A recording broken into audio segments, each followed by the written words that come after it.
సంవత్సరం పొడవునా సాగు చేసే చెరకు నుంచి బెల్లం తయారీ ద్వారా లబ్ధి పొందుతున్న రైతులు అనేకం. మార్కెట్లో బెల్లాన్ని చూస్తే పసుపు, ఎరుపు వివిధ ఛాయల్లో కొన్ని మెత్తగా, కొన్ని బెరుసుగా పలు రకాలుగా ఉంటున్నాయి.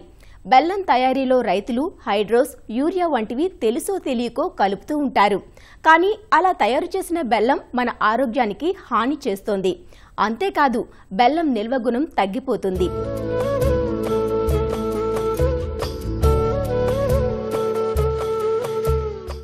ఇక్కడ చూడండి, ఓవైపు బెల్లం తయారీ పనులు, మరోవైపు ప్యాకింగ్ పనులు ఎంత చకచకా జరుగుతున్నాయో. వ్యవసాయానికి అనుబంధంగా పశువుల పోషణ కూడా ఉంది. విజయనగరం జిల్లా మెరకమూడిదం మండలం గరుగుబిల్లి గ్రామంలోనివి ఈ దృశ్యాలు. ఇదంతా నిర్వహిస్తోంది ఓ మహిళ రైతు. ఇదిగో ఇక్కడ అన్ని పనులను తనే స్వయంగా పర్యవేక్షిస్తున్న ఈ రైతే అల్లూరి విజయ. వ్యవసాయంపై ఉన్న మక్కువతో గత 4 సంవత్సరాలుగా సేంద్రియ పద్ధతులను అవలంబిస్తున్నారు. అందుకు అనుగుణంగానే దేశీ పశుజాతులైన గిర్, సాహివాల్తో పాటు స్థానిక జాతులను పెంపకం చేస్తున్నారు. సేంద్రియ సాగు విధానాల ద్వారా పండించిన చెరకు నుంచి వచ్చే బెల్లానికి మంచి డిమాండ్ ఉందని తన అనుభవాలను ఇలా తెలియజేస్తున్నారు. ఈ ప్రకృతి వ్యవసాయం అంటే ఏం లేదు, మన పూర్వీకులు చేసిన వ్యవసాయమే. ఇందులో రైతు అనేవాడు బయట నుంచి ఏ రకమైన విత్తనం కానీ, ఏ రకమైన రసాయనాలు కానీ, ఏ రకమైన ఇతర ఎరువులు కానీ తేకుండా తను మన దేశవాళీ ఆవులతో తన పొలంలోనే ఆవు యొక్క మూత్రం, పేడ ద్వారా, జీవామృతం ద్వారా వ్యవసాయం చేసుకోవడం. విత్తనాలు కూడా మన పూర్వకాలం నుంచి వస్తున్నవి దేశవాళీ విత్తనాలే వాడతాం. ఈ దేశవాళీ ఆవు యొక్క పేడ, మూత్రం, బెల్లం ఏదైనా పప్పు పిండితో కలుపుకొని జీవామృతం ప్రతి వారానికి కానీ 15 రోజులకు ఒకసారి పంటకి నీటితో పాటు అందిస్తాము. అది తప్ప ఇంకా ఏ రకమైన ఎరువులు కూడా మనం వాడమన్నమాట. మేము గుజరాత్ వెళ్ళి గిర్ ఆవుల్ని, సాహివాలు, ఇక్కడ మన లోకల్లో దొరికే ఆవులను కూడా మేము తీసుకొచ్చాం. అది కాకుండా ఇక్కడ ఆచ్ఛాదన చేస్తాం. మల్చింగ్ అనేది చాలా ముఖ్యమైనది ఈ ప్రకృతి వ్యవసాయంలో. ఈ మల్చింగ్ సజీవ ఆచ్ఛాదన చేయొచ్చు, లేకపోతే పంట వ్యర్థాలతో కూడా చేసుకోవచ్చు. ఈ దూరంగా పెట్టి ఈ మధ్యలో అంతర పంటలు వేసుకోవడం వల్ల అంతర పంటల యొక్క ఆదాయాన్ని ఈ ప్రధాన పంటకు అయ్యే ఖర్చు ద్వారా మనం మీట్ అవ్వచ్చు అనమాట. ఈ ప్రకృతి వ్యవసాయంలో దిగుబడులు సంవత్సరానికి మనకు పెరుగుతాయి. ఎందుకంటే భూసారం ప్రతి సంవత్సరం పెరుగుతూ ఉంటుంది. అదే రసాయన వ్యవసాయంలో భూసారం సంవత్సరానికి తగ్గిపోతూ వస్తూ ఉంటుంది. మేము చెరుకు పండించిన తర్వాత దానికి ఏదైనా విలువ ఆధారిత ప్రోడక్ట్ ఏదైనా చేద్దాం అనిపించి బెల్లం తయారు చేయడం మొదలుపెట్టాము. ఎందుకంటే సహజ సిద్ధంగా తయారైన బెల్లంలో చాలా రకాలైన ఆరోగ్యానికి పనికొచ్చే విషయాలు ఉన్నాయని తెలిసింది. కన్స్యూమర్స్ కూడా ఇది ఇట్లా బాగుంది, మాకు ఇలా కావాలని వాళ్ళ రిక్వెస్ట్ మీద కూడా అందిస్తున్నాం. నాణ్యత గల బెల్లం తయారీ కావాలంటే రైతులు రకం ఎంపిక నుంచే జాగ్రత్తలు వహించాలి. బెల్లం తయారీలో పాటించవలసిన ఆ మెలకువలను తెలియజేస్తున్నారు ఆముతాలు వలస కృషి విజ్ఞాన కేంద్రం ప్రోగ్రాం కోఆర్డినేటర్ డాక్టర్ చిన్నమనాయుడు. బెల్లం తయారీలో యాజమాన్య పదాలు చూస్తే చెరుకు నరకిన దగ్గర నుంచి మళ్ళీ ఈ బెల్లాన్ని కుండల్లో పోసి అమ్మే వరకు కూడా జాగ్రత్తలు తీసుకుంటే మొత్తం మీద నికరాదాయం బాగా పెరుగుతుంది.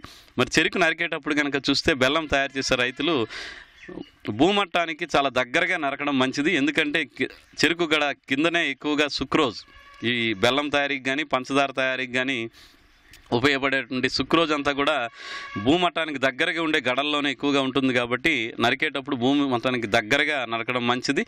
అలాగే వీలైనంత వరకు కొట్టిన వెంబటే ఈ క్రషింగ్ చేసుకొని రసం తీసి బెల్లం చేయడానికి ప్రయత్నం చేయాలి.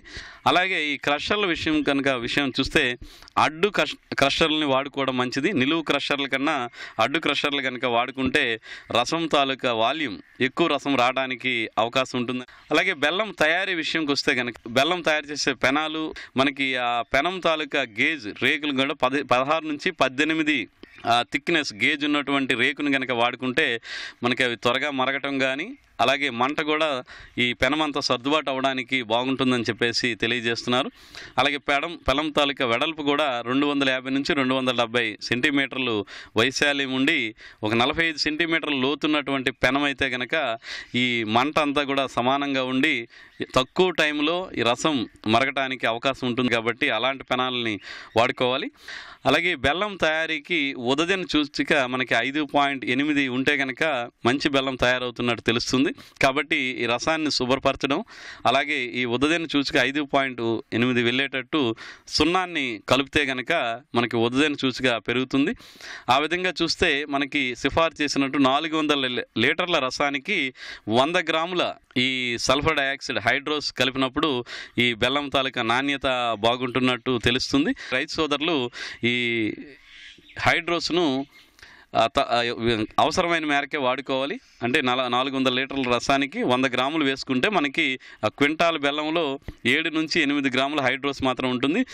అలాగే ఎక్కడైనా నాణ్యత లేనిదంటే లేత చెరుకు ఆడటం కానీ, బాగా ముదిరిపోయినటువంటి చెరుకు ఆడినప్పుడు బెల్లం మరిగించినా కానీ అది తోడుకోవడం అనేది జరగదు. అలాంటి పరిస్థితుల్లో మనకి ఈ బెల్లం పొడి అయితే కనుక 5 నుంచి 10 కేజీలు బెల్లం పొడి ఈ బెల్లం చల్లారుతున్నప్పుడు దింపిన తర్వాత చల్లారే టైంలో కనుక ఈ బెల్లం పొడిని కలిపితే అది త్వరగా చిక్కపడడానికి, రవ్వకట్టు రావడానికి అవకాశం ఉంటుంది. లేదంటే పంచదార కూడా 5 నుంచి 10 కిలోలు కలిపినా కానీ అది త్వరగా తోడుకోవడానికి అవకాశం ఉంటుంది. అలాగే బెల్లం వండుతున్నప్పుడు ఈ వచ్చినటువంటి తెట్టుని ఎప్పటికప్పుడు తొలగిస్తూ ఉండి మలినాలన్నింటినీ కూడా బయటికి తొలగిస్తూ ఉండాలి. అలాగే ఎక్కువగా పొంగిపోతుంటే కనుక ఈ నువ్వుల నూనెని కొంచెం కొంచెం కలిపితే కనుక పొంగు తగ్గుతుంది. కాబట్టి ఆ విధంగా మనం వాడుకోవచ్చు. అలాగే ఈ బెల్లం తయారీకి సుమారు 118 డిగ్రీల సెంటీగ్రేడ్ వచ్చే విధంగా మంట పెడితే కనుక ఆ విధంగా మరిగినటువంటి బెల్లం మంచి నాణ్యంగా రావడానికి ఆస్కారం ఉంటుంది. ఈ బెల్లం మనం పొయ్యి నుంచి క్రిందకి దింపిన తర్వాత ఈ చంద్రవంకలని ఉంటాయి, వాటితో ఆ బెల్లం చిక్కబడేటప్పుడు ఆరుతున్న టైంలో కదుపుతూ ఉండాలి. ఆ విధంగా కదపడం, మళ్ళీ ఒక 5 నిమిషాలు సమయం ఇచ్చి మళ్ళీ ఈ చంద్రవంకలతో కలుపుతూ ఉంటే మంచి రవ్వకట్టుతో బెల్లం తయారవుతుంది. ఆ విధంగా చల్లారుతున్నటువంటి బెల్లాన్ని మనకు కావలసినటువంటి పరిమాణంలోని కుండల్లో కానీ, బుట్టల్లో కానీ వాటిల్లో వేసుకొని చల్లార్చుకుంటే మనకి రవ్వకట్టు బెల్లం తయారవుతుంది. ఈ బెల్లం తయారు చేసే రైతులు పెద్ద పెద్ద దిమ్మలు కాకుండా మార్కెట్కి అనుకూలంగా ఉండే విధంగా మనకి ఈ ట్రేల్ని కనుక తయారు చేసుకుని 1/2 కిలో, కిలో, 2 కిలోలు ట్రేలు తయారు చేసుకొని అందులో బెల్లం కనుక పోసి తయారు చేసుకుంటే అవి మనకి ఎక్కువ నికరాదాయం రావడానికి ఆస్కారం ఉంటుంది. కాబట్టి ఈ విధమైనటువంటి జాగ్రత్తలు తయారు చేసుకుంటే రైతుకి నికరాదాయం పెరుగుతుంది. కాబట్టి రైతు సోదరులు ఎక్కువగా ఈ నాణ్యమైన బెల్లం తయారు చేయడానికి ప్రయత్నం చేయవలసిందిగా కోరుతున్నాను.